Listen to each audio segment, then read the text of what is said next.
All right. Other ways to reduce impact are backups, good backups, frequent backups, and offsite backups. With that, it's not just SQL backups, but also virtual machine and system backups.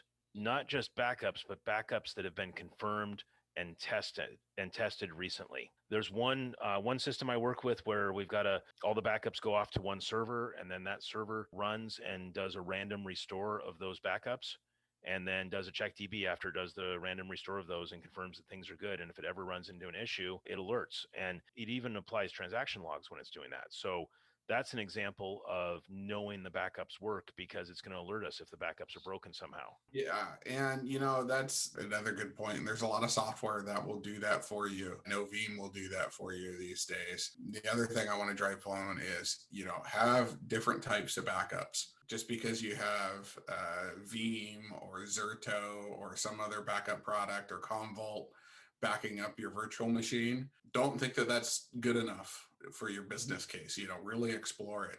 In most instances, you want those virtual machine backups and you want SQL Server backups separate on top of that. And that gives you options. Yep. And options is what you need anytime you experience, any kind of system outage, corruption or not. So an example of that would be if you just had like a daily full virtual machine backup, and then you had SQL Server transaction log backups.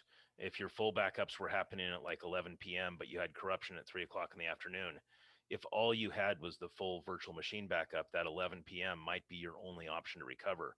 But with those transaction log backups, you could do a recovery to that 11 p.m. point, and then do the SQL full backup, and then replay the transaction logs up to moments before the corruption was introduced. And that may make the difference between losing a half a day's worth of business or not. Now, the importance of that may vary depending on how important your data is, but most people consider their data pretty important. Yeah, and part of that testing goes along with, I'll mention it real quick, is, make sure that your backup systems aren't fighting each other. And one of those is if you're doing separate SQL backups with log backups, you want to make sure that your VM level backups are set to do a copy only and not truncate the transaction logs. Or you may very well feel like you're getting great backups, and you go to restore them and realize that your transaction log has been stomped on, as Steve calls it, and there is no restoring except to the full. Yep. So virtualization and storage. I mean, a lot of the times as a DBA, you're thinking just about the SQL Server, but a lot of other factors go into this. And I know, Derek, this is kind of your specialty, not mine. So. Oh yeah. So, we already talked about having notifications set up in SQL Server. Get those notifications set up on all your systems. Get them set up on your storage. Get them set up on your virtualization level. Get them set up inside of Windows. Most of the server vendors out there, they're not only are they have notifications if you set them up right where they notify you, if you're under warranty support, they notify the vendor. And there's one vendor in particular that I'm thinking about. I had a hard drive failure a few months ago, and drive failed in the middle of the night while I was sleeping. Ray automatically took action, used the hot spare, rebuilt the RAID, so there was no data loss, and kicked me an email. So I woke up to the email, and then I, even better, woke up to another email from the vendor saying, "Hey, your Array home phone, bad hard drive. Where do you want us to send the replacement drive? And we'll get it to you within 4 hours." That's so much nicer than waking up to just your drive being gone and data missing. Yeah, data missing. Yep. So get those. And the other thing is, there's a lot of, especially at larger companies, where maybe the systems administrator and the DBAs are separate. So you may not have insight into those systems. So, go take that system administrator out to lunch,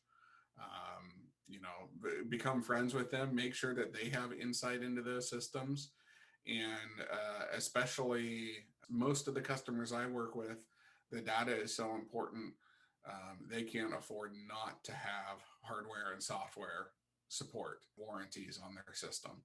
So, there's use cases that maybe you don't need the warranty because you have enough redundancy built in and you have other options.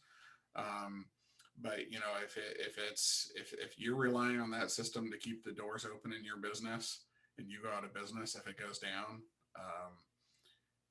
have good warranties on that, Yep. and have support so you can call them when you are having a problem with that storage array or that server.